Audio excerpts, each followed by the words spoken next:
Road.com. Fair with Muffles comes to night, comes to song.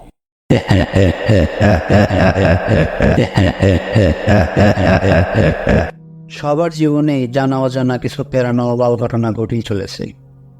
যার সাথে এই paranormal ঘটনাগুলো ঘটেনি সেই তিক্ত অভিজ্ঞতা কখনো বুঝতে পারবে না। যেভাবে লেখা আছে সেভাবেই বলছি। আসসালামু আলাইকুম মাহফুজ ভাই, আশা করি ভালো আছেন এবং ভালোভাবে। আমি আজকে যে ঘটনাটি শেয়ার করব সেই ঘটনাটি ঘটে 2000 সালে। তখন আমরা মগবাজারে থাকতাম। আমাদের নিজ বাসা থাকা সত্ত্বেও আমার বড় চাচাদের সাথে জয়েন্ট ফ্যামিলির মতো সবাই একসাথে থাকতাম এবং খুব ভালোই কাটছিল দিনগুলো। আমি তখন ছোট, খুবই ছোট, ক্লাস 6-এ পড়ি। আমার ছোট চাচা ফকির বা দরবেশ এগুলোতে বিশ্বাস করতেন এবং আমার মা এতিম ও ফকিরদেরকে খাওয়াতে ভালোবাসতেন। একদিন হঠাৎ করে আমার ছোট চাচা রাস্তা থেকে একজন ফকিরকে নিয়ে আসলেন। তাকে পাগলও বলা যাবে না, আবার ফকিরও বলা যাবে না। তার শরীরে ছিল কালো ধরনের একটি জুব্বা, গলায় ছিল অনেকগুলো তসবিহ আর হাতে একটা লাঠি। বুড়ো মানুষদের হাতে যেমন লাঠি থাকে ঠিক তেমন, কিন্তু আমার পুরোপুরি মনে হচ্ছিল যে তার বয়স খুব বেশি একটা না এবং তার চুলদাড়ি সব কিছুই কাঁচা ছিল। তার বয়স হিসাব করতে গেলে 35 থেকে 40 হবে। এরপর আমার মা ওনাকে তার বাড়ি কোথায় জিজ্ঞাসা করলেন। এরপর উনি বললেন যে পাগলদের কোনো বাড়িঘর হয় না। আমার মা যখন চিন্তা করলেন ওনাকে ভাত খাওয়াবেন, এরপর ওই লোকটি বলে উঠলেন উনি কিছু খাবেন না। উনি বললেন ওনার কোনো ক্ষুধা নেই।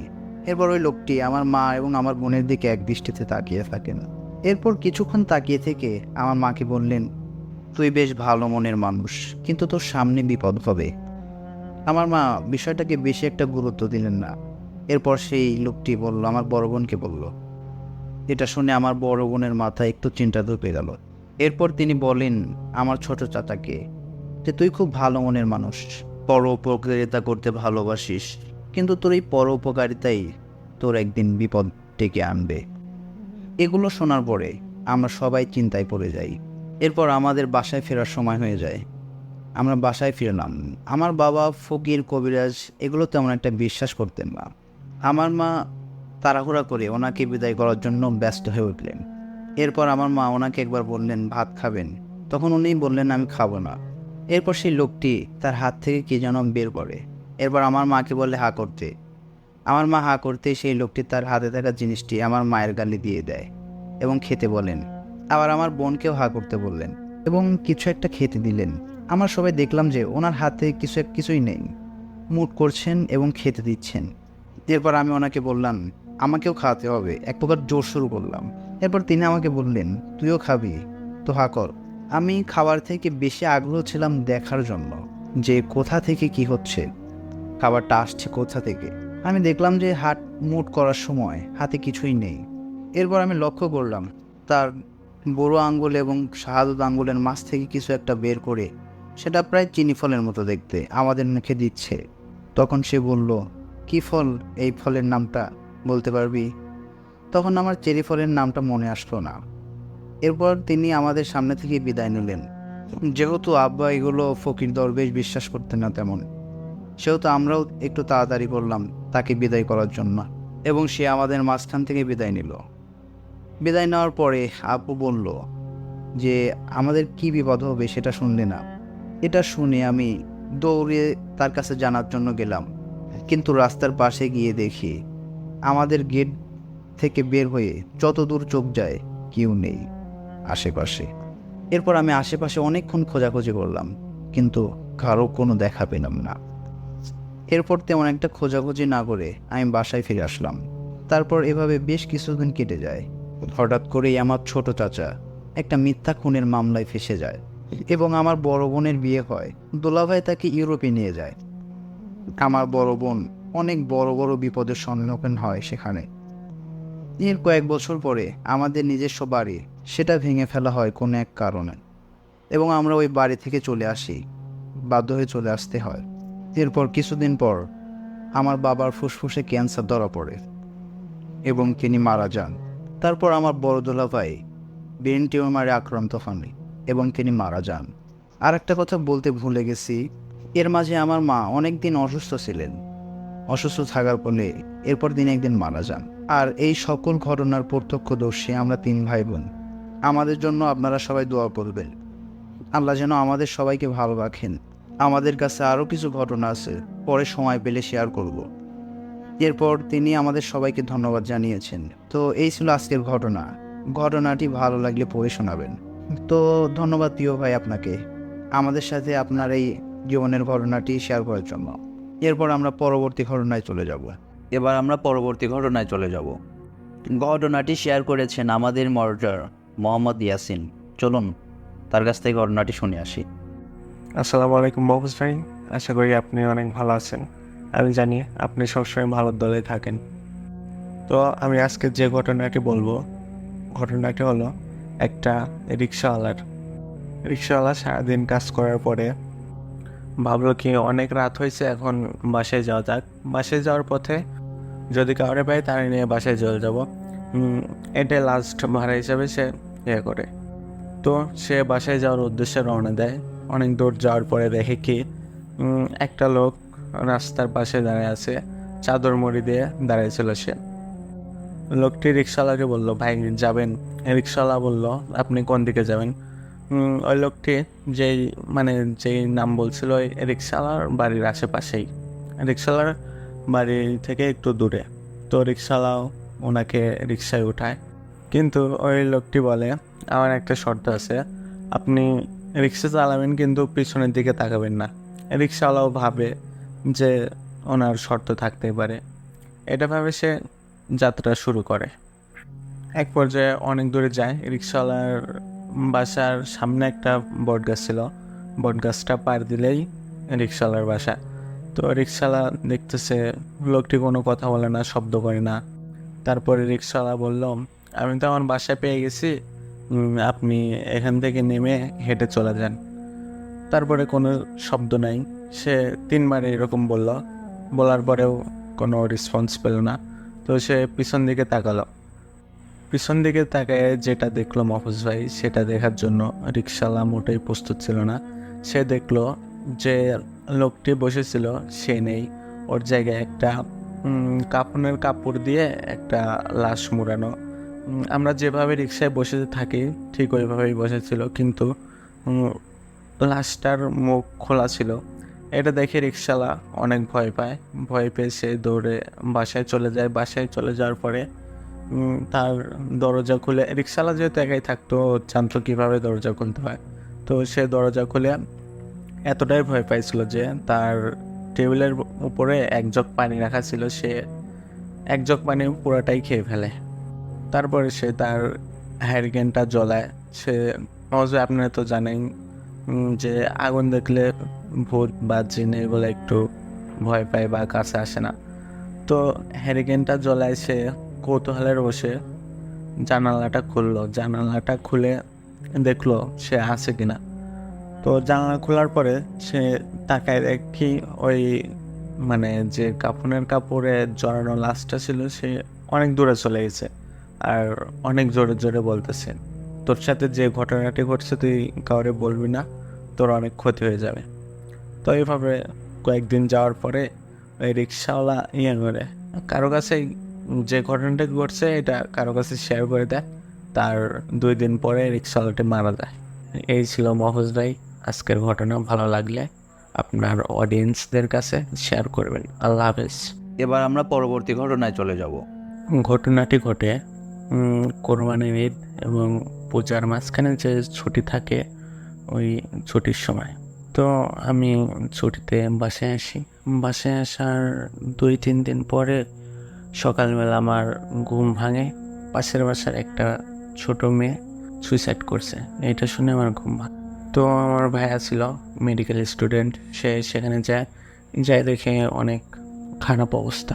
তো আমার ভাইয়া ওদের ফ্যামিলির সিনিয়র পার্সনরে বলে কি অবস্থা তো ভালো না,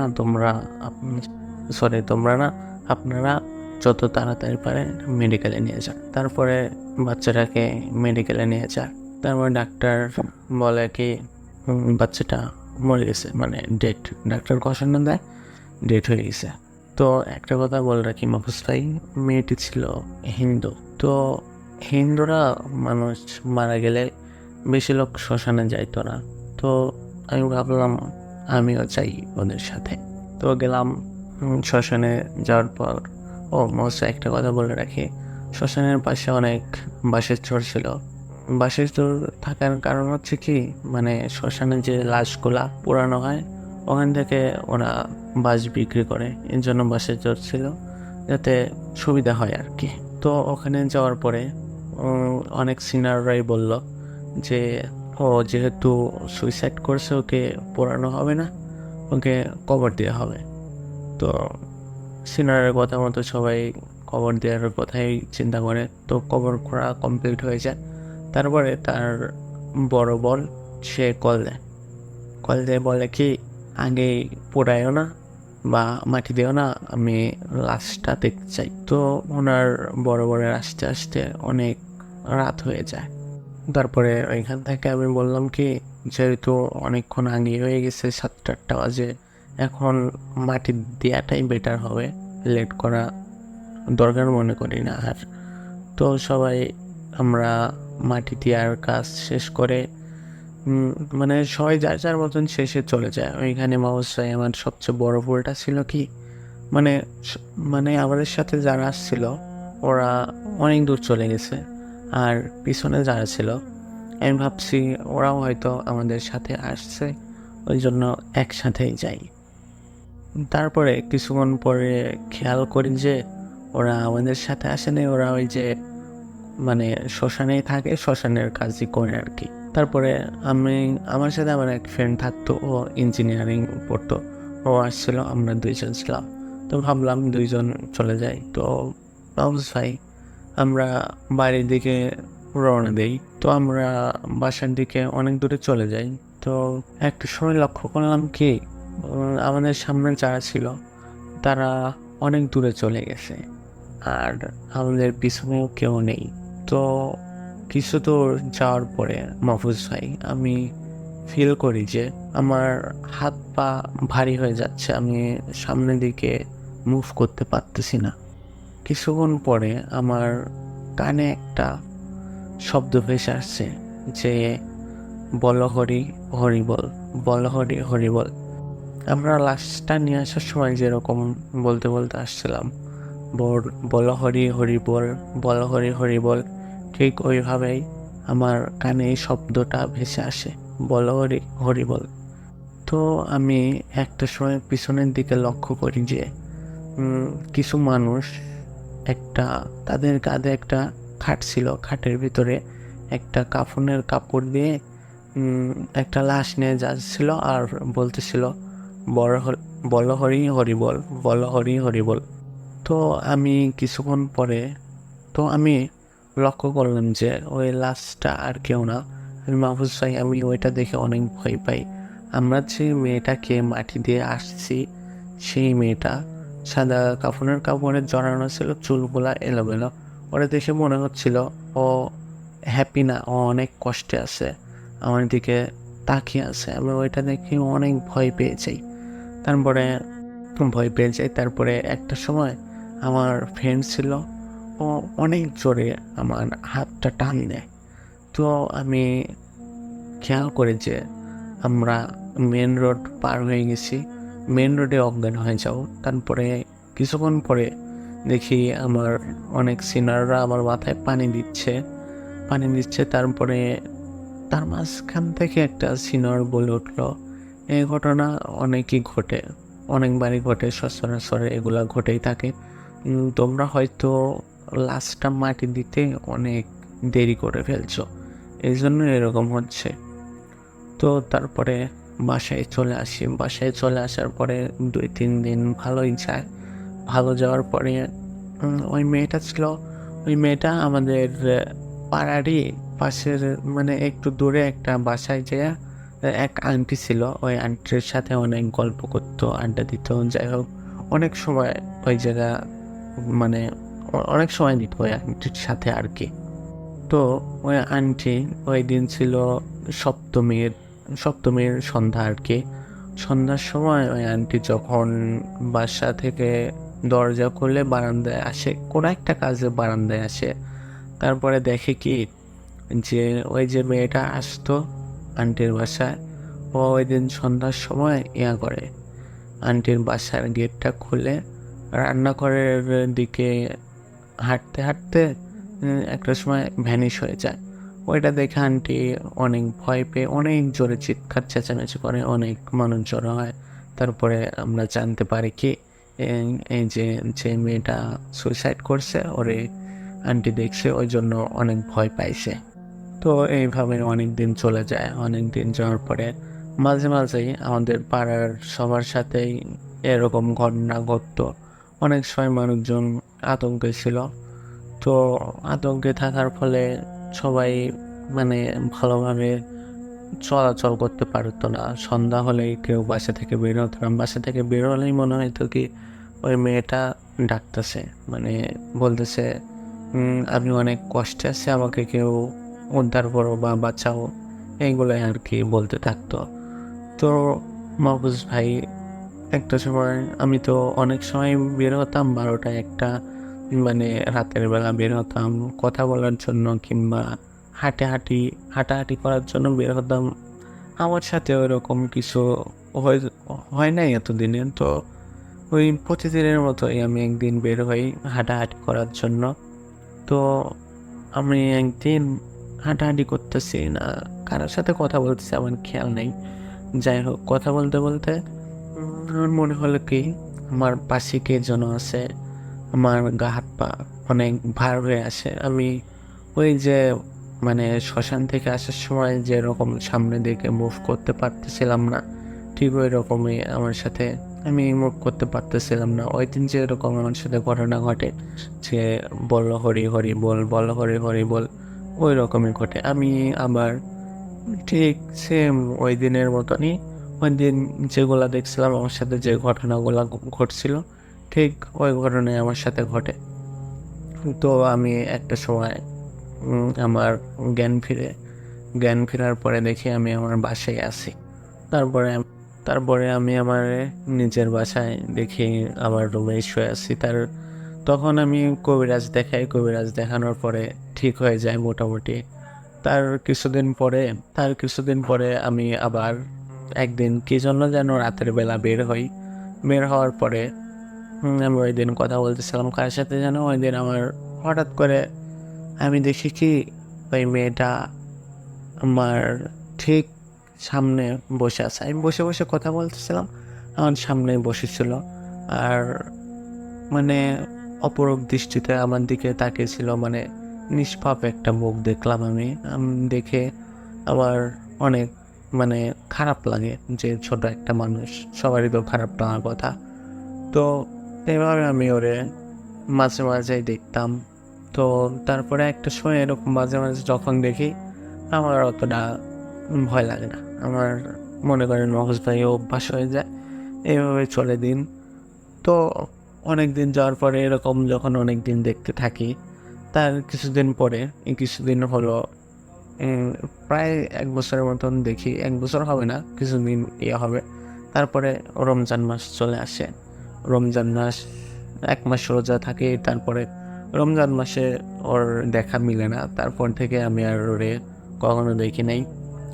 এই ছিল মহজ ভাই আজকের ঘটনা। ভালো লাগলে আপনার অডিয়েন্সদের কাছে শেয়ার করবেন। আল্লাহ হাফেজ। ধন্যবাদ ইয়াসিন ভাইকে আমাদের সাথে ঘটনাটি শেয়ার করার জন্য। এবার আমরা পরবর্তী ঘটনায় চলে যাব। ঘটনাটি শেয়ার করেছেন আমাদের মডারেটর মোহাম্মদ নয়ন। চলুন তার মুখ থেকে ঘটনাটি শুনে আসি। ধন্যবাদ মাহফুজ ভাই আমাকে আরও একটি ঘটনা বলার সুযোগ করে দেওয়ার জন্য। মাহফুজ ভাই, এই ঘটনাটি যার কাছ থেকে কালেক্ট করেছে এই ঘটনার বাস্তব প্রমাণ সে নিজেই, মানে তার সাথে এই ঘটনাটি ঘটেছিল আর কি। সেই মানুষটা সম্পর্কে আগে কিছু বলি। যে ব্যক্তি এই ঘটনাটি আমাকে পাঠিয়েছেন সেই ব্যক্তি আমার একটা বড় ভাই, মানে আমার এলাকার একটা বড় ভাই, তার সাথেই ওই ঘটনাটি ঘটেছিল। ওনার নাম মুজিবর। তার সাথে এই যে ভৌতিক ঘটনাটি ঘটেছিল সেটা সময়কাল হিসেবে ছিল বর্ষাকাল। তার ঠিকানা হলো মানে আমাদের এলাকায়, মাহফুজ ভাই আপনি তো জানেন আমার বাসা কোথায়, মানে আমাদের এলাকায়। তো সে প্রতি রবিবার আমাদের এলাকা থেকে একটা জায়গার নাম ছিল যে ড্যামরার হাট বসতো, সে ড্যামরায় যেত প্রতি রবিবার। হাটে, সেটা একটু দূরেই আর কি আমাদের গ্রাম থেকে। সে প্রতিবারের মতো সে পরের রবিবারে সে ড্যামরার হাটে যায়। তো তার যাওয়ার সময় ছিল বিকাল 3টা-4টার দিকে সে রওনা দেয়। আর ফিরতে ফিরতে অনেক রাত হয়ে যায়, তার সবসময় এমনটাই হতো। তো মজিবর ভাই হাটে পৌঁছানোর পর সে কিছু বাজার করে আবার কিছু কেনাকাটা করে সে বাড়ির দিকে রওনা দেয়। তো বাড়িতে ফিরতে ফিরতে তার রাত প্রায় 11টা-12টা হবে। 12টা নাগাদ সে বাড়ির পথে রওনা দেয়। আগে তো মাহফুজ ভাই গাড়ি ঘোড়া চলতো না, আগে 2টা রোড ছিল, একটা হলো মেঠো পথ আর একটা হলো একটা সোজা রাস্তা। মানে সোজা রাস্তাতে গেলে অনেক ঘোরা হয়, আর আমাদের বাসা থেকে একটা মেঠো পথ ছিল, সেই মেঠো পথ দিয়ে গেলে ওটা একটু দ্রুতই হয় আর কি, তাড়াতাড়ি হয়। কিন্তু মাহফুজ ভাই মেঠো পথটা ছিল একটু নির্জন জায়গা, কিছুটা জঙ্গল, কিছুটা ঘন জঙ্গল এবং কিছুটা নির্জন জায়গায়, আর একটা ভাঙা বাড়ি ছিল, অনেক পুরাতন।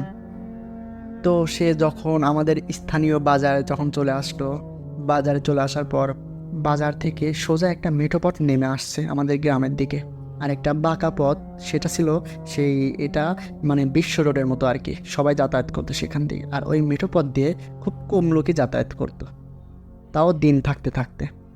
রাতে কেউ যাতায়াত করতো না, কারণ ওই ওই জায়গাটা ছিল অনেকটা মানে নির্জন জায়গা এবং পুরো অন্ধকার জায়গাটা, সূর্যের আলো পৌঁছানো মুশকিল, এতটাই জঙ্গল ছিল। কিন্তু সেই সরু পথ ছিল একটা মেঠো পথ, ওই দিক দিয়ে সবাই যাতায়াত করতো। তো মজিবর ভাই বাজারে পৌঁছানোর পর বাজার থেকে সে চিন্তা করলো যে সে যদি বাঁকা পথ দিয়ে যায়, মানে বাঁকা পথ দিয়ে গেলে আমাদের গ্রামে ফিরতে অনেকটাই দেরি হয়ে যাবে। সে যদি এই মেঠো পথ দিয়ে আসে তার অনেক দ্রুত হবে, তাড়াতাড়ি হবে। তো মজিবর ভাই কোনো কিছু না ভেবে বলে রাখা ভালো, কারণ মজিবর ভাই ছিল অনেকটাই সাহসী ব্যক্তি, আর সে এসব ভূত পেত এসব মানে আজগবি জিনিসগুলো সে বিশ্বাস করতো না। তার সাথেও অনেক কবার ঘটেছে, কিন্তু তারপর সে বিশ্বাস করতো না যে তার কোনো ক্ষতি করবে। তো কিছু না ভেবে সে মেঠো পথ দিয়ে রওনা দেয়। তো রওনা দেওয়ার পর কিছুক্ষণ আসার পর সে একটা মানে বনের মতো কিছু একটা, মানে বন ছন বলে না মাহফুজ ভাই, ছন, ওই ছনের মতন কিছু একটা দেখতে পায়। তো ছনের মধ্যে দেখতেছে কি যে একটা জন্তু সেই ছনগুলোকে মানে মোড়াচ্ছে, এমনভাবে মোড়াচ্ছে ভাঙচুর হয়ে যাচ্ছে ওর মাঝখান দিয়ে। তো সে ভাবলো হয়তো কোনো জন্তু জানোয়ার তার ভেতরে ঢুকে এভাবে মানে জোরাজোরি করতেছে আর কি। সে তারপর সেটাকে ইগনোর করে পাশ কাটিয়ে চলে আসে। তো কিছুটা আসার পর একটা আম বাগান পড়ে।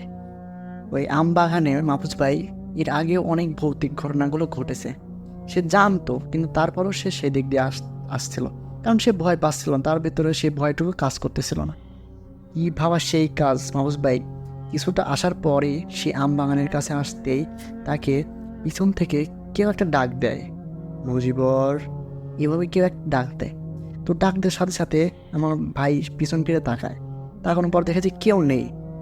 আমার ভাই আশ্চর্য হয়ে যায় যে মাত্র আমাকে কেউ ডাকলো, ডাকার পর হঠাৎ করে কোথায় গেল, গায়েব হয়ে গেল। তো আমার ভাই মনের ভুল ভেবে সামনের দিকে এগোতে লাগলো।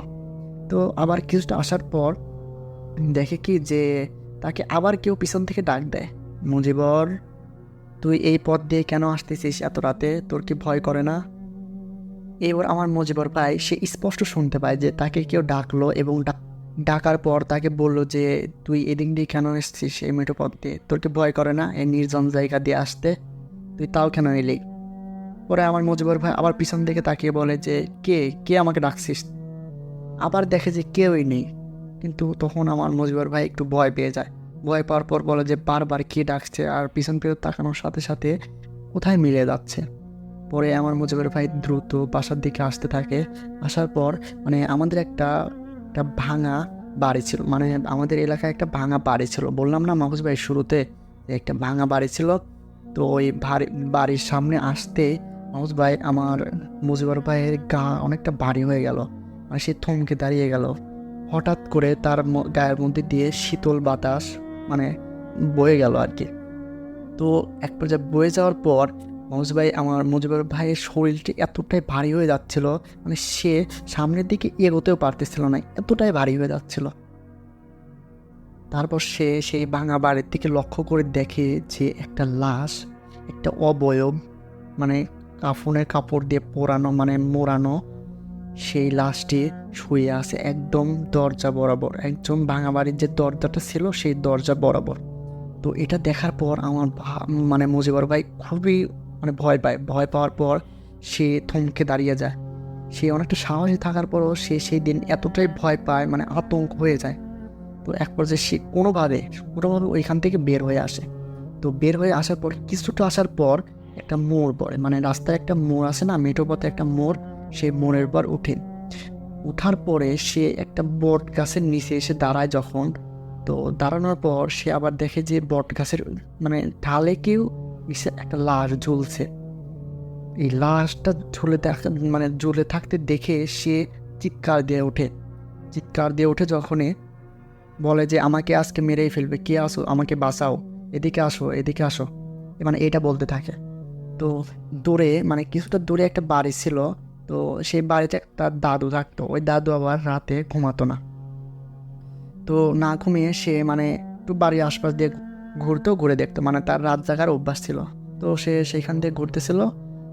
তো তারপরে সে মুজিবুর ভাইয়ের চিৎকারটা শুনতে পেয়ে সে সেই বটগাছের দিকে মানে অগ্রসর এগোতে থাকে। তো সে সেখানে পৌঁছানোর পর সে মুজিবুর ভাইকে দেখতে পারে যে বটগাছের মানে নিচেই অজ্ঞান হয়ে পড়ে আছে। মানে চিৎকার দিয়ে আমার মুজিবুর ভাই অজ্ঞান হয়ে গেছিল। তো সে আর কিছু মানুষ ডাক দিয়ে মুজিবুর ভাইয়ের সাথে মানে কাছে যাওয়ার পর তার জ্ঞান ফিরিয়ে আনার পর মানে মুজিবুর ভাইকে যখন জিজ্ঞেস করা হয় যে তুমি অজ্ঞান হয়ে কেন পড়েছিলে, তোমার সাথে কি হয়েছিল বলো করে আমাদেরকে। তখন মুজিবুর ভাই বলে যে আমি যখন বাজার থেকে ফিরতেছিলাম, ড্যামনার হাট থেকে ফিরতেছিলাম, ফেরার পথে আমি যখন মিঠো পথ দিয়ে আসতে লাগি, কিছুটা আসার পর একটা বন ছিল, মানে একটা ঝোপঝাড় ছিল, এমনভাবে মানে ওইখানে নড়াচড়া করতেছিল যেন মনে হচ্ছিল কোনো জন্তু ভিতরে ঢুকে মানে সব কিছু ভেঙে চুরে শেষ করে দিচ্ছে। আবার কিছুটা আসার পর আমাকে পেছন থেকে কেউ ডাক দেওয়ার পর বলে যে তুই এই মিঠো পথ দিয়ে কেন আসতেছিস এত রাতে, তোর কি ভয় করে না, এটা বলে। আমি সেটাকে ইগনোর করে আমি আবার সামনের দিকে আসতেছিলাম। আসার পর ওই যে আমাদের ভাঙা বাড়িটা আছে, ভাঙা বাড়ির সামনে একটা লাশ পড়ে আছে।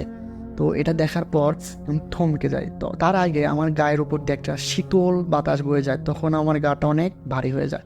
তো আমি সেখান থেকে আসতেও পারতেছিলাম না, মানে কোনো রকমে আমি এই বট গাছ তলা পর্যন্ত এসেছি। তারপরে দেখি যে এই বট গাছের উপরে একটা ফাঁসি দেওয়া অবস্থায় একটা লাশ ঝুলছে। এটা দেখার পর আমি খুবই ভয় পেয়ে যাই এবং চিৎকার দিই। তারপর আমার সাথে কী হয়েছে আমার আর মনে নেই।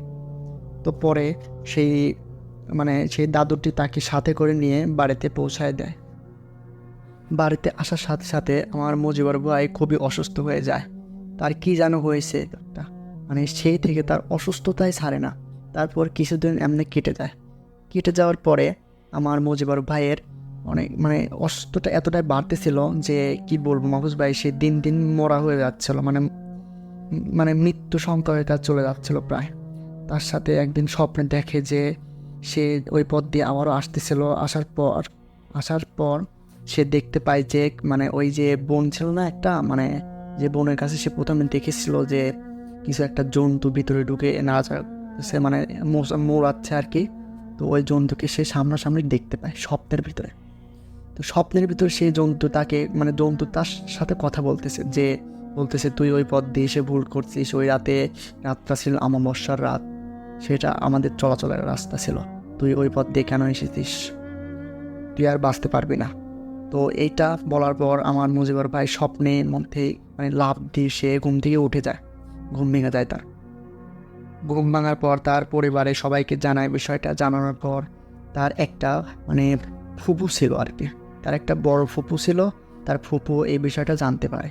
তো জানতে পারার পর আমার বড় ভাইরে বলে কি যে তুই কেন ওই রোড দিয়ে আসতে গেলি, ওই রোডটা ভালো না, ওই রোডে মানে ওই মেঠো পথে অনেক দিন আগে একটা মানে ওই মেঠো পথে যে বট গাছটা ছিল, ওই বট গাছে একজন ফাঁসি দিয়ে মারা গেছিল অনেক আগে। তো আমার মুজিবুর ভাই সেটা জানতো না। তো সেদিন জানার পর থেকে সে আরও ভয় পেয়ে যায় যে আমি হয়তো সেদিন এসে ভুলই করেছি। তারপর সে এগুলো প্রায়ই স্বপ্নে দেখে। তো এইভাবে স্বপ্ন দেখতে দেখতে সে আরও অসুস্থ হয়ে যায় আর কি। তারপর তাকে নিয়ে তার পরিবার সবাই একটা কবিরাজ দেখায়। সেই দিন তারপর থেকে কবিরাজ দেখাইছিল না, কারণ তারপর থেকে কোনো সমস্যা হয়েছিল না, কিন্তু অসুস্থতা ছিল, অনেক ওষুধ খাচ্ছিল, তাও ঠিক হচ্ছিল না। পরে একটা ভালো কবিরাজ দেখায়। তো কবিরাজের কাছে যাওয়ার পর সেই কবিরাজ তাকে বলে কি যে তোমার সাথে সেই অবয়ব জিনটি তোমার ভিতরে প্রবেশ করছে, এই জন্য তুমি দিন দিন অসুস্থ হয়ে যাচ্ছ। পরে বলতেছে যে এটা থেকে মুক্তি পাওয়ার আশা মানে মাধ্যম কোনটি, আমাকে একটা উপায় বলুন। পরে সেই কবিরাজ তাকে ঝাড়ফুঁক করে দেয়, করে দেওয়ার পর তার গাটা বন্ধ করে দেয় এবং তার কাছে একটা তাবিজ দিয়ে দেয়, যে বলে কি তুমি বাসায় গিয়ে এটা পরে নিও, তোমার আর কোনো অবয়ব কোনো কিছু তোমার স্বপ্নে আসবে না, তোমার সাথে অশুভ কোনো কিছু আর মানে সাক্ষাৎ করতে পারবে না, যাতে তুমি ভয় না পাও। আর কিছু রুলস দিয়ে দেয় আমার মুজিবর ভাইকে। মুজিব ভাই কিছু রুলস দিয়ে দেয় যে এই রুলসগুলো তুমি মানে মেনে চলবা, তাহলে আর কোনো সমস্যা হবে না তোমার সাথে। তো তারপর মুজিবর ভাই বাসায় চলে আসে। আসার পর সে সেই রুলসগুলো মানতে থাকে। মানার পর মানে সে অনেকটাই কেয়ারিং ছিল মাহফুজ ভাই, এই জন্য সে নিজের যত্ন নিতে পারতো। যে একটা বিষয় তাকে কেউ বললো, সে সেটা মেনে চললো। সেই কবিরাজের কথা মতো সে সব কিছু মেনে চলে। সে সব কিছু মানে সব কিছু গুছিয়েই করে আর কি। গুছিয়ে করার পর তারপর স্বাভাবিকভাবে কিছুদিন যাওয়ার পর সে আস্তে আস্তে সুস্থ হয়ে যায়। তারপরে আর তার সাথে কোনো কিছু ঘটেনি মাহফুজ ভাই। সে এখন পর্যন্ত সুস্থ ও স্বাভাবিকই রয়েছে। তো মাহফুজ ভাই, এই ছিল আজকের ঘটনা, আশা করি ভালো লাগবে। ধন্যবাদ নয়ন ভাইকে আমাদের সাথে ঘটনাটি শেয়ার করার জন্য। এবার আমরা পরবর্তী ঘটনায় চলে যাব। ঘটনাটি শেয়ার করেছেন আমাদের মডারেটর মোহাম্মদ হৃদয়। চলুন তার মুখ থেকে ঘটনাটি শুনে আসি। তো মাহফুজ ভাই, আপনার সঙ্গে অনেক ঘটনা শেয়ার করছি এবং আপনার সঙ্গে দেখা করার জন্য আমার মনটা অনেক বেকুল হয়েছিল। এই জন্য আর কি আপনার স্টুডিওতে চলে আসলাম এবং আজকে যে ঘটনাটি বলবো এটা সম্পূর্ণ আপনার সামনে বসে বলবো। আসসালামু আলাইকুম মাহফুজ ভাই, আশা করি আপনি ভালো আছেন এবং ভালো সঙ্গে আছেন। আজকে যে ঘটনাটি আমি শেয়ার করতে চাচ্ছি, ঘটনাটি অনেক ভয়ঙ্কর এবং ঘটনাটি ঘটে আমাদের পুষ্কনিতে। বেশি দেরি না করে ঘটনাটি শুরু করি। ঘটনাটি যখন ঘটে তখনকার সময় 2019 সাল, বেশি দিনও আগে না, 5 বছর আগের ঘটনা। তো ঘটনাটি এমন যে আমাদের পুষ্কনিটা ছিল মাদ্রাসার এবং ওই পুষ্কনিটা আমরা রিসে নেই, 3 বছরের চুক্তিতে রিসে নেই। এই কারণে আর যখন পুকুরটা কাটা হয় তখন অত একটা ভালোভাবে কাটা হয় না। এই কারণে যখন বৃষ্টি হয় তখন অনেক পানি হয়ে যায় এবং পুকুর প্রায় ডুবে যায়। মাহফুজ ভাই বলে রাখা ভালো, যখন ঘটনাটি ঘটে তখন বর্ষাকাল ছিল।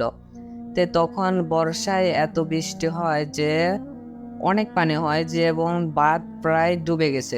তখন আর একটা জিনিস বলে রাখা যে ভালো, যে পুকুরটা ভাগে নেয়। ভাগে বলতে যে আমার খালুর সঙ্গে নেয়। তো 2 জন মিলে যখন পুকুরটা নেয়, চুক্তিতেই নেয়, ঠিক আছে। ঘটনা ফেরা যাক যে অনেক পানি হয় এবং পুকুরটা ঘেরার জন্য নেট দিয়ে ঘেরার জন্য 2 জনই যায় এবং আমাকে সঙ্গে নিয়ে যায়। তো যেতে যেতে বিকালের ওইদিকে রওনা দেই আমরা। তো পৌঁছাতে সন্ধ্যা, প্রায় আমাদের বাসা থেকে অনেক দূরেই, প্রায় মাঝবিলে অনেক দূরেই বলতে গেলে। তো তখন পুকুরটা ঘেরার জন্য যখন আমরা যাই তখন দেখি অনেক পানি হয়। তখন সন্ধ্যা হয়েছিল না, তখন ঘেরা শুরু করি। চারদিক ঘিরতে ঘিরতে সময় হয়ে যায় প্রায় ইশারে আজান। ওইদিকে 2 পাশে ঘিরছি, তখন ইশারে আজান দেয়। তো তখন আমরা একটু দম নেই, তারপরে কিছুক্ষণ পর আবার শুরু করি। তারপর আর 2 পাশ ঘিরতে ঘিরতে প্রায় রাত হয়ে যায় 12টা কি 12টা, 12:30 ওইদিকে। তখন মাহফুজ ভাই কাজ দেখতে দেখতে শেষ হয় এবং তখন আমরা বাসার উদ্দেশ্যে রওনা দেব। মাহফুজ ভাই তখন কেমন যেন একটু আজব কেমন যেন লাগলো যে আপনার যে পাঠার মতন গন্ধ বেরোলো এবং আমরা অনেকে একটু সন্ধ্যা হয় এবং এই জন্য আর কি তাড়াতাড়ি করে এবং উঠে আসার জন্য আমার আব্বু এবং খালু আমাকে ডাক দেয়। আমি কারণ মাহফুজ ভাই আমি ছিলাম মাছ পুকুরে গোসল দিচ্ছি, তখন আমার আব্বু এবং খালু এই ঘটনাটি খেয়াল করে এবং আমাকে ডাক দেয়। আমি উপর দিকে আসি, তখন আমার খালু বলল যে তোরা একটু খাড়া, আমি ওই পাশ দিয়ে দেখে আসি গিরা শেষ হয়েছে কিনা। তখন খালু যায়, খালু যাওয়ার কিছুক্ষণ পর ডাক দেয়, তখন আমি আর আমার আব্বু ওই পাশে যাই। পুকুরটাও অনেক বড় ছিল মাহফুজ ভাই, তো তখন ওই পাশে যায়, যাওয়ার পরে আমার খালুর কাছে পৌঁছায়। পৌঁছানোর পর আমার খালু বলে যে দেখ এই পাশে কেবল মাত্র গিরে হয়ে গেলাম, দেখ এই পাশে কি, মানে দেখলাম মাহফুজ ভাই কিরকম যে নেট ছিল, মনে করেন নেট তুলা পুকুরের মধ্যে পাশে একটা বই ছিল, বইয়ে ফেলাত হয়েছে। এই দেখতে দেখতে এই কাজটা কে করলো আমরা বুঝলাম না। তখন আর কি আবার আমরা নেটটা তুলে, যে খালু বললো যে এই এত গিরছি তো এখন এইটুক বাদ দিয়ে আবার চলে যাব। তো তখন আমার খালু আবার নেট তুলে আবার শুরু করে আমরা গিরতে গিরতে গিরতে প্রায় 1.5 ঘন্টা চলে যায়। তখন বেজে যায় রাত প্রায় একটা পার হয়ে যায় 1:30টার ওইদিকে। তখন আমাদের কাজ শেষ হয় এবং আমরা বাসার দিকে রওনা দিই। তখন মাহফুজ ভাই আমাদের পুকুরটা অনেক বড়ই ছিল, তো তখন মাহফুজ ভাই আমরা যখন আসি তখন আসতে গেলে পুকুর পার হয়ে চলে আসে। আমাদের বলে রাখা ভালো যে মাহফুজ ভাই আমাদের পুকুরের সামনে একটা পুকুর ছিল অনেক বছর আগের, মানে পুকুরটা ধরতে গেলে আমাদের বিলের প্রায় প্রথম কাটা ওই পুকুরটা। তো মাহফুজ ভাই তখন ওই পুকুরটা আমরা পার করে চলে আসবো এমন সময় কে যেন আমাদের পুষ্কুনি থেকে জোরে করে চিল্লায় উঠলো। তে মাহফুজ ভাই এই ঘটনাটা আমার আব্বু আর এবং আমার খালু বুঝতে পারে এবং বলল যে না, পিছন দিকে যাওয়া লাগবে না, তোরা চল, এখন রাত অনেক হয়ে গেছে, এখন আমরা বাসার দিকে যাই। তে আমরা মাহফুজ ভাই আবার রওনা দেই। ঘটনাটি ঘটার পর আমরা রওনা দেই। তে রওনা দিতে দিতে যে পুরাতন পুকুর প্রায় শেষ, আমরা চলে আসব। তখন পুকুরের ডান পাশে খেয়াল করে দেখা যায় যে মানে টর্চ লাইট আমাদের হাতে ছিল, তো তখন আমরা টর্চ দিয়ে দেখি যে মাহফুজ ভাই মনে হলো যে পুকুরে কে যেন গোসল করছে। রাত প্রায় 1টা কি 1:30, তখন কে যেন গোসল করছে মাহফুজ ভাই। তখন এই ঘটনাটি দেখে আমরা লাইটটা সরায় নেই মাহফুজ ভাই, আমরা বুঝতে পারি যে কি ঘটছে আমাদের সঙ্গে। তো তখন আমরা টর্চটা সরায় নেই এবং আমরা আবার হাঁটা ধরি।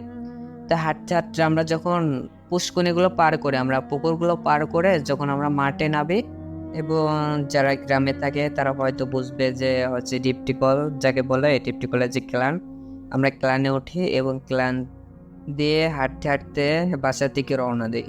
তখন মাহফুজ ভাই আর কোনো সমস্যা হয় নাই, আমরা চলে আসি এবং ঘটনাটি ঘটে পরের দিন মাহফুজ ভাই। তা আমরা বাসায় চলে আসি, আমার খালুর বাসায় চলে যায়, আমরা আমাদের বাসায় আসি এবং পরের দিন যাওয়ার জন্য আমরা প্রস্তুতি নেই। এবং পরের দিন আমরা সকাল কয়টার ওইদিকে যেন প্রায় মাহফুজ ভাই 8টা কি 8:30 নাগাদ আমরা আবার রওনা দেই আমাদের পুকুরের উদ্দেশ্যে। তো আমরা কিছুক্ষণ পর আমরা পুকুর পাওয়া যায় এবং পুকুরে যাওয়ার পরে দেখি ঘটনাটি এমন যে মাহফুজ ভাই আমরা যে সারা রাত ধরে যে নেটগুলো কিনলাম সবগুলোই কেমন যেন আবার যে আগের মতন পড়ে আছে সব। আমাদের এই ঘটনাটি দেখে আমরা অনেক ভয় পেয়ে যাই, কারণ এই ঘটনাটি কিভাবে আমরা যখন গেছি হয়তো তখন আর হচ্ছে আমাদের পুষ্কুনে যে বিলে কেউ আর ছিল না মাহফুজ ভাই। তে ঘটনাটি এমন ভাবে ঘটলো, তে আমরা কি আর করব যে দিনের বেলায় আমরা ঘিরি। তো মাহফুজ ভাই তখন বৃষ্টি হচ্ছিল, তখন আমরা বৃষ্টির মধ্যে ভিজে কাজ করে আবার চারদিকে ঘিরি মাহফুজ ভাই। ঘেরার পরে আর কি আমরা বাসায় চলে আসি এবং ঘটনাটি আমরা ঘটছে কি কারণে, কিসের জন্য, কে তুলছে আমাদের নেট, এটা দেখার জন্য মাহফুজ ভাই আর কি আমরা রাত 8টার ওইদিকে আবার আসি মাহফুজ ভাই। আমরা চুপি আমরা বসেছিলাম। তে মাহফুজ ভাই বসে থাকার কিছুক্ষণ পর প্রায় 11টা 11:30টার ওইদিকে আমাদের পুকুরের পশ্চিম পাশে মাহফুজ ভাই, আমরা উত্তর পাশে বসেছিলাম, পশ্চিম পাশ দিয়ে কে যেন টর্চ লাইট মারলো মাহফুজ ভাই। টর্চ লাইট মেরে হঠাৎ করে কে যেন আসলো আমাদের পুকুরে ঝাঁপ দিল মাহফুজ ভাই। এই শব্দটা পেলাম, মানে আলো আসলো মাহফুজ ভাই, টর্চ লাইটের আলো আসলো কিন্তু আলোটা নিভে গেল এবং শুধু পুকুরে যে লাফ দিলে কি ঝাঁপ দিলে যে একটা শব্দ হয় না, ওই শব্দটা আসলো মাহফুজ ভাই। তো এই ঘটনাটি আমরা দেখি এবং কিছুক্ষণ পর দেখি আর কেউ না মাহফুজ ভাই এমন একটা ভয়ঙ্কর পেশাস, সেটা দেখে আমরা অনেক ভয় পাওয়া যায় এবং আমরা তিনজন থাকার কারণে অবশ্য অত একটা ভয় না পেয়ে আমরা কি করবো আর মপস ভাই আস্তে আস্তে বাসায় চলে আসলাম এবং বাসায় আসার পরে এই ঘটনাটি আমরা বাসার লোকেদের সাথে শেয়ার করি এবং বড় একটি হুজুরের সঙ্গে শেয়ার করি। তখন এই হুজুর আমাদেরকে পরামর্শ দিল যে তোমরা আজ রাতে আমি যে ঠিকানা দিচ্ছি সেই ঠিকানায় যাবা এবং ভয় পাবো না, তিনজনে যাবা। তোমরা তিনজনের সঙ্গে ঘটেছে ঘটনা, তোমরা এই জায়গা যাবা, তোমাদের সমস্যার সমাধান হয়ে যাবে। কিন্তু এখানে যায় তোমরা ভয় পাবে না, কারণ ওইখানে একটা অদ্ভুত রকমের একজন লোক আসবে। তোমরা ওই লোকের সঙ্গে এই চিঠিটা দিবা, মানে মাহফুজ ভাই আমাদেরকে একটা চিঠি দেয়, বললো এইটা দিবা, দেখবা তোমাদের পুকুরে আর কোনো ঘটনা ঘটছে না এবং সব সমাধান হয়ে যাবে। তো তখন মাহফুজ ভাই ঠিকানা অনুযায়ী আমরা গেলাম। ঠিকানার যেখানে সেখানে না মাহফুজ ভাই, ঠিকানাটা একটা কবরস্থানে ওইখানে গেলাম, মানে কবরস্থান না তো কবরস্থানের বাইরে মাহফুজ ভাই, কবরস্থানের বাইরে আমরা গেলাম। যাওয়ার পর রাত ঠিক তিনটার ওইদিকে একজন লোক আসলো কালো কাপড় পরে। তে তখন আমরা আমাদের চিঠিটা দিই, হাত বাড়িয়ে না, প্রথমত মাহফুজ ভাই আমরা সালাম দিই, সালাম দেওয়ার পরে মাহফুজ ভাই চিঠিটা হাত দিয়ে বাই করে দেই। তখন আমাদের হাত থেকে চিঠিটা নেয় এবং বলল যে কাজ হয়ে যাবে, তোমরা চলে যাও। তখন আমরা আর মাহফুজ ভাই চলে আসলাম। বাসায় চলে আসার পরে আমাদের পুকুরে আর কোনো ঘটনা ঘটে নেই মাহফুজ ভাই। কিন্তু মাহফুজ ভাই তার কিছুদিন পর মাহফুজ ভাই আমাদের তিনজনের অনেক জ্বর হয়, মারাত্মক লেভেলের জ্বর হয় মাহফুজ ভাই।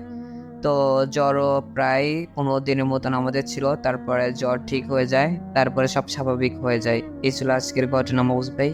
ধন্যবাদ আমাকে গল্পটি শেয়ার করার জন্য। ধন্যবাদ হৃদয় ভাইকে আমাদের সাথে ঘটনাটি শেয়ার করার জন্য। এবার আমরা পরবর্তী ঘটনায় চলে যাব। ঘটনাটি শেয়ার করেছেন আমাদের মডারেটর মোহাম্মদ সোহাইব। চলুন তার কাছ থেকে ঘটনাটি শুনে আসি। ধন্যবাদ মাহফুজ ভাই আমাকে আরেকটি ঘটনা বলার সুযোগ করে দেওয়ার জন্য। ঘটনাটি নেওয়া আমার এক বন্ধুর কাছ থেকে। তো ঘটনাটি সে যেভাবে বলেছে আমি আপনাকে সেভাবেই বলছি। তো ঘটনাটি বলেছে অনিক চট্টোপাধ্যায়। সে কলকাতারই ছেলে, পড়াশোনা করার জন্য নয়নতলিতে যায়। তো সেই কলেজটা হচ্ছে একটু গ্রামের সাইডে। তো মাহফুজ ভাই তো যে সাবজেক্ট নিয়ে পড়াশোনা করবে আর কি, সেটার জন্য নাকি ওই কলেজটাই ভালো।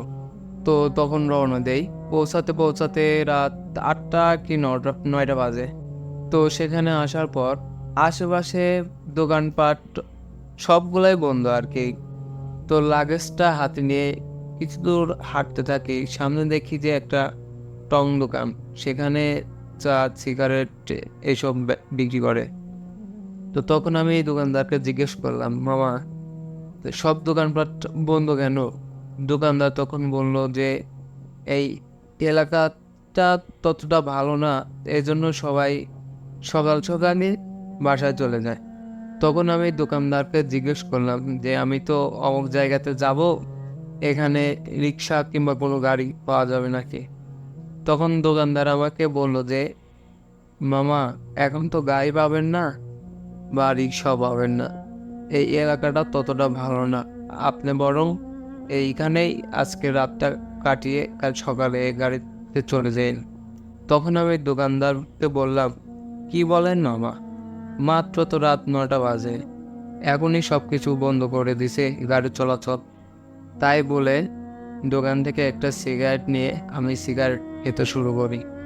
সিগারেটটা খেতে খেতে আমার যে সুটকেসটা ছিল সেটা ট্রলি সিস্টেমের, সেটা নিয়ে আস্তে আস্তে সামনের দিকে হাঁটতে থাকি। কিছু দূর যাওয়ার পর দেখি যে একটা কিছু ছায়ার মতো দেখা যাচ্ছে। আমি ভাবলাম যে হয়তো ওইটা কোনো বাড়ি বা কোনো দোকান, সেখানে থাকা যাবে। তো আমি সেখানে গিয়ে দেখি যে একটা ট্রং গাড়ি বা ঘোড়ার গাড়ি, গাড়িটা বেশি বড় না, হয়তো একটা ঘোড়ায় চালিত এই গাড়িটা। তো গাড়িটার কাছে যাওয়ার পর আমি গাড়ি চালককে দেখতে পেলাম না। তখন আমার হাতে সিগারেটটা শেষ করার পর সিগারেটটা ফেলে পা দিয়ে আগুনটা নিভিয়ে দিলাম। তো তো কিছুক্ষণ পর দেখলাম যে জঙ্গল বা গাছপালার পাশ থেকে একজন ব্যক্তি আসলো। তখন আমি তাকে জিজ্ঞাসা করলাম যে মামা, আমি তো অমুক জায়গাতে যাব, আপনি কি যাবেন নাকি? তো সে ব্যক্তি বলল, জি মামা, আমি ওই দিকেই যাব, ওঠেন। তো আমি তো তখন ভাবলাম যে ভালোই তো হলো, আজকে রাতটা আর এখানে থাকতে হলো না, গাড়ি তো পেয়ে গেলাম, তো গাড়িতে উঠে যাওয়া যায়। তো মাহফুজ ভাই, আমি যাওয়া শুরু করলাম। গাড়িটা বেশি বড় না, গাড়িতে একজন লোকই ওঠা যাবে। তো গাড়িটা চলতে শুরু করলো। কিছু দূর যাওয়ার পর একটা মাঠ পেলাম। তো মাঠের ভিতর দিয়ে রাস্তার দুই পাশে আর কি সবাই ধান, পাট এইগুলো চাষ করে। তো মাহফুজ ভাই, বলে রাখা ভালো যে সময়টা ছিল শীত। তখন বেশি একটা শীত পড়ছিল না, হালকা হালকা শীত। চাঁদের আলোয় রাস্তাটা অনেক সুন্দর লাগছিল। তা আমি তো দেখে অনেক আনন্দ পেলাম বা খুশি হয়ে গেলাম যে এত সুন্দর মুহূর্ত আর আমি কাটাতে দেখি নাই বা কাটাতে পারি নাই। তো তখন আমার ভালোই লাগছিল আর কি। তো কিছু দূর যাওয়ার পর মাঠটা পার হয়ে একটা বাগানের ভিতর দিয়ে রাস্তাটা মনে হচ্ছিল যে আপনার যেরকম গুহা আছে না, গুহার ভিতর দিয়ে যেরকম অন্ধকার, চারপাশে অন্ধকার, কিছুই দেখা যায় না। সামনে যে মামা ঘোড়ার গাড়ি চালাচ্ছে তাকেও ভালোভাবে দেখা যাচ্ছে না আর কি। তো রাস্তা দিয়ে যাওয়া শুরু করলাম। কিছুক্ষণ পর আমি অনুভব করতে পারলাম যে আমার পাশে ঠান্ডা একটা কিছু বসে রয়েছে। তো তখন আমি পাশ ফিরে দেখি যে আমার পাশে কেউ নেই। তো তারপরে আবার যাওয়া শুরু করলাম। আমি মনে মনে ভাবছি যে এই রাস্তা কখন শেষ হবে। তো হঠাৎ করে আবার মনে হলো যে যে গাড়ির পিছন থেকে কেউ একজন হাত দিয়ে আমার শরীরে টাচ করলো। তখন আমি ভয় পেয়ে এই গাড়িওয়ালা মামাকে, তখন আমি বিশ্রীভাবে একটা হাসির শব্দ শুনতে পাই। তখন আমি গাড়িওয়ালা মামাকে বললাম যে মামা, এটা কিসের শব্দ? তো মামা আমার সাথে তেমন কোনো কথা বলছে না, মামা শুধু গাড়ি চালাই যাচ্ছে। তো তখন আমার সাথে আরও অনেক কিছু ঘটতে থাকে। তখন আমি মনে মনে সিদ্ধান্ত নিলাম যে আমি এখান থেকে লাফ দিব আমার লাগেজটা নিয়ে। তখন আমি ভাবলাম যে আমি যদি এইখান থেকে লাফ দিই তাহলে তো আমি মারা যাব। কিছু দূর সামনে যাওয়ার পর আমার লাগেজটা গাড়িতে রেখে আমি লাফ দিলাম। লাফ দেওয়ার সঙ্গে সঙ্গে একটা জোরে চিৎকার দিলাম। তো কিছুক্ষণ পর আমার জ্ঞান ফিরে আমি দেখি যে আমি একটা রুমে, আমার পাশে একজন মহিলা আর একজন পুরুষ লোক দাঁড়িয়ে আছে। তো আমি ওই মহিলাকে দেখে ভয় পেয়ে যাই। তো মহিলাটি আমাকে জিজ্ঞেস করলো যে বাবা, তোমার কি হয়েছে? তখন আমি আমার সাথে ঘটে যাওয়া সেই বিষয়গুলো তাদের সাথে শেয়ার করলাম। তো তখন ওই মহিলাটি বলল যে তোমার সাথে এরকম করেছে ওই দুষ্ট জিনেরা। তারা অনেক সময় নারীর রূপে আসে, অনেক সময় সুন্দরী এক যুবতী মেয়ের রূপে এসে এরকমভাবে সবাইকে জ্বালায়। এটা হচ্ছে এই এলাকার নিত্যদিনের ঘটনা। এটা প্রতিনিয়তই সবার সাথেই ঘটতে থাকে। এটা এই এলাকার মানুষ, এটা তাদের সাথে ঘটার কারণে তারা বিষয়টা আর তেমন গুরুত্ব দেয় না। তো তোমার সাথে এই দুষ্ট জিনেরাই এরকম করেছে। আর পরবর্তীতে এই এলাকায় আসতে চাইলে তুমি রাতের বেলায় না এসে দিনের বেলায় এসো, তাহলে আর এরকম ঘটনা আর ঘটবে না। তো মাহফুজ ভাই, আজকে ঘটনাটা এখানেই শেষ। ধন্যবাদ মাহফুজ ভাই পরবর্তী ঘটনাটি বলার সুযোগ করে দেওয়ার জন্য। তো ঘটনাটি আমাকে বলেছে আমার এক বন্ধু, তার বাসা রাজশাহীতে। তো সে ফ্রি থাকার কারণে সিলেটে আর কি বেড়াইতে যায়। তো ঘটনাটি ওই সিলেটে ঘটেছিল। তো মাহফুজ ভাই, আগের থেকে বলে রাখা ভালো যে আজকে যে ঘটনাটি আপনার সাথে শেয়ার করব, সেই ঘটনাটি আরও অনেক আগে আপনাদের এক স্টুডিও থেকে এরকমই একটা ঘটনা শুনছিলাম যে 2008 সালে 9 ডিসেম্বর একটি ছেলে উধাও হয়ে যায়। আবার পরবর্তীতে 2009 সালে 9 ডিসেম্বর ওই ছেলেটি আবার ব্যাক আসে। তো আজকের ঘটনাটি এরকমই। তো আমরা মূল ঘটনাতে চলে যাই। ঘটনাটি ঘটেছিল সিলেটের চা বাগানে। তো মাহফুজ ভাই, আপনি তো জানেনই যে সিলেটের চা বাগানে যেসব লোক কাজ করে তারা খুবই গরিব, হতদরিদ্র হয়ে থাকে। তো একটা পরিবারের 4 জন সদস্য ছিল। রহিম মিয়া, তার স্ত্রী ও তার একটি ছেলে সন্তান আর একটি মেয়ে সন্তান। তো মেয়ে সন্তানটি একটু বড়, ছেলেটা একটু ছোট। তো রহিম মিয়া তার স্ত্রী ওই সিলেটের চা বাগানে কাজ করতো। তো মাহফুজ ভাই, আপনি তো জানেন যে যারা চা বাগানে কাজ করে তারা সবাই খাবারের জন্য আর কি, তাদের সংসারটা যাতে ভালোভাবে একটু চলে এজন্য তারা সবাই চা বাগানে কাজ করে। তো রহিম মিয়া তার স্ত্রী চা বাগানে কাজে যায়, তাদের বাসায় থাকে তার মেয়ে আর ছোট ছেলেটি। তো তারা কাজে যাওয়ার কিছুক্ষণ পরে তাদের বাসায় কে যেন তাদের বাসায় এসে ডাকতে থাকে যে রহিম মিয়া কাজে যাবে না নাকি আজকে। তো তার মেয়ে ঘরের ভিতর থেকে বলে যে বাবা তো কাজে চলে গেছে। তো পরে ঘরের দরজা খুলে দেখে যে কেউ নেই। তো পরবর্তীতে আবার ঘরের দরজা লাগিয়ে ভিতরে চলে যায়। কিছুক্ষণ পর আবার ও এসে সেমভাবে ডাকতে থাকে। তখনই তার মেয়ে একটু ভয় পেয়ে যায়। ভয় পেয়ে রুমের ভিতর থেকে বলে যে বাবা তো বাসায় নেই, বাবা তো কাজ চলে গেছে। তো এরকমভাবে সে দিনটা চলে যায়। রহিম মিয়া তার স্ত্রী বাসায় আসে। বাসায় আসার পরে তার মেয়ে তার বাবা মাকে সব ঘটনা খুলে বলে।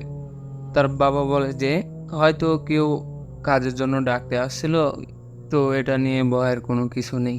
তো তার মেয়ে এটা বিষয়টা সাধারণভাবে নেয়। তো পরের দিন আবার রহিম মিয়া তার স্ত্রী চা বাগানে কাজে চলে যায়। সেদিনও তার সাথে একই ঘটনা ঘটে। তো সেদিন আর সে বিষয়টি তার বাবাকে জানায়নি। সে দিনটা ভালোভাবে যায়, সে বিষয়ে আর তার কোনো খেয়াল নেই যে দিনে তার সাথে কি হয়েছে। তো পরের দিন রহিম মিয়া তার স্ত্রী কাজে যাচ্ছিল, তখন তার মেয়েও সে তাদের সাথে কাজে যায়। কাজে যাওয়ার পরে রহিম মিয়া তার স্ত্রী তারা দুইজন একপাশে কাজ করতে থাকে আর তার মেয়ে কাজ করতে করতে উপরের দিকে যেতে থাকে। তো সে দেখলো যে উপরে তো অনেক লোক কি কাজ করছে, আমিও তাদের সাথে গিয়ে কাজ করি। তো সেখানে যাওয়ার পর কাজ করতে করতে তো মাহফুজ ভাই হঠাৎ করে একটু গরম হাওয়া এসে তার মুখে লাগে। সে বুঝতে পারে না যে তার সাথে এটা কি হলো। তো ওই হাওয়াটা লাগার কারণে তার চোখ অনেক জ্বলতে থাকে। তো সে চোখ বুজে থাকে। চোখ বুজে থাকার পর কিছুক্ষণ পর সে তাকায় দেখে যে একটা কিছু ছায়ার মতো সামনে দাঁড়িয়ে আছে। সে আবারও চোখ বুজলো। কিছুক্ষণ পর সে তাকিয়ে দেখে যে তার সামনে একটা ফ্রেমের মূর্তি দাঁড়িয়ে আছে। যে মূর্তিটা এরকম যে কাঠের উপরে ডিজাইন করে যেরকম মূর্তি বানানো হয়, মূর্তিটা আসলে সেরকম দেখতে। তো মূর্তিটা তার নিজের চেহারার সাথে মিলে যাচ্ছিল। তো মাহফুজ ভাই সে আশেপাশে তাকিয়ে দেখে যে তার আশেপাশে কোনো লোকজন নেই। সে যে লোকজনগুলো দেখে উপরে কাজ করতে আসছিল, সে লোকজনগুলো এখন তাদের ভিতরে একজনও নেই। সে তখনই একটা জোরে চিৎকার দেওয়ার কারণে যে নিচে লোকগুলো ছিল, তার বাবা মা ছিল, সবাই উপরের দিকে এসে তাকে অনেক খুঁজতে দেখে যে এক পাশে সে পড়ে আছে। তো সেখান থেকে বাসায় নিয়ে যাওয়ার পরে তার জ্ঞান ফেরার পর তার মা তাকে জিজ্ঞেস করে যে তোমার সাথে কি হয়েছিল, যে তুমি এত জোরে চিৎকার দিয়ে অজ্ঞান হয়ে পড়েছিলে। তখন সে বলল যে আমি কাজ করতেছিলাম, কাজ করতে করতে উপরের দিকে দেখি যে অনেক লোক সেখানে কাজ করছে। তো আমি সেখানে কাজ করার জন্য এগিয়ে যাই। কাজ করতে করতে হঠাৎ একটা গরম হাওয়া এসে আমার চোখে লাগে। তারপরে একটা ছায়ামূর্তি দেখতে পাই। তখন আমি আশেপাশে তাকিয়ে দেখে যে আমার আশেপাশে যেগুলো লোকজন ছিল সেগুলো কেউ নেই। তখন আমি চিৎকার দিয়ে অজ্ঞান হয়ে পড়ি। তখন সেই বিষয়টি তার মা বাবা শুনে তাকে একটা ভালো হুজুরের কাছে নিয়ে যায়। হুজুরের কাছে যাওয়ার পর হুজুরে সেই বিষয়গুলো বলে। তখন হুজুর বলে যে তোমার মেয়ে ভয় পেয়েছে। সেখানে যে জিনগুলো ছিল তারা যে রাস্তাতে চলাফেরা করতো, তোমার মেয়ে সেখানে গিয়ে তাদেরকে ডিস্টার্ব করছে। মাহফুজ ভাই, আপনাকে বলে রাখা ভালো যে কিছু দিনের বেলায় কিছু কিছু সময় আছে যেগুলোতে জিনরা চলাফেরা করে থাকে। তো সেই কারণেই তার সাথে এই ঘটনাটি ঘটেছে। তখন হুজুর তাকে একটা তাবিজ দিয়ে দেয়, তাবিজটা নিয়ে সে বাসায় চলে আসে। তো এরকমভাবে কয়েক বছর চলে যায়, সে আর ওই চা বাগানে কাজ করতে যায় না, তার বাবা মাই শুধু চা বাগানে কাজ করতে যায়। তার আর তেমন কোনো সমস্যা হয় না। তার বাবা মা কাজে গেলে যে সে বাসায় থাকে, তার সাথে যে এর আগে ঘটনাগুলো ঘটেছে যে বাসায় থাকে, বাইরে থেকে কেউ ডাকছে, সেই ডাকাগুলো এখন বন্ধ হয়ে গেছে। তো হঠাৎ একদিন তার মেয়ে বাইরে খেলতে যায়, খেললে বাসায় ফিরে আসে। বাসায় ফিরে আসার পর যে তাবিজটা ছিল তার গলায়, সেটা খেলতে খেলতে হারিয়ে গেছে, সেটা তার মাকে বলে। তো তার মা ভাবে যে এটা তো 3-4 বছর হয়ে গেছে, এখন তেমন কোনো আর সমস্যা হবে না। তো পরের দিন তার বাবা মায়ের সাথে সেও কাজে যায়। তো সে কাজ করতে করতে হঠাৎ করে সে অন্য বাসায় চলে যায়। তার বাবা মা কাজ করে এক পাশে, সে অন্য পাশে চলে যায়। সেখানে তার সাথে অনেকগুলো লোক কাজ করতে থাকে। সে লোকগুলোর সাথে কথা বলে আর কাজ করতে থাকে। হঠাৎ করে মাহফুজ ভাই অন্ধকার হতে থাকে। সে বিষয়টা সেখানকার সবাই দেখতে পায়। সে বিষয়টা দেখে সবাই ভাবে যে হয়তো বৃষ্টি আসবে, এই জন্য অন্ধকার হয়েছে। তো তখন ওই মেয়েটা কাজ করতে করতে তাদের থেকে একটু দূরে সরে যায়।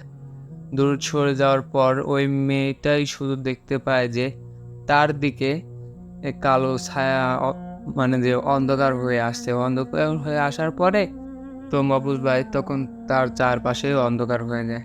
অন্ধকার হয়ে যাওয়ার পর তখন গ্রামবাসীরা বাসায় আসার জন্য এদিকে আসছিল। আসার পর তখন তাকে আর খুঁজে পায় না, মানে অন্ধকারের ভিতর থেকে ওই মেয়েটা উধাও হয়ে যায়।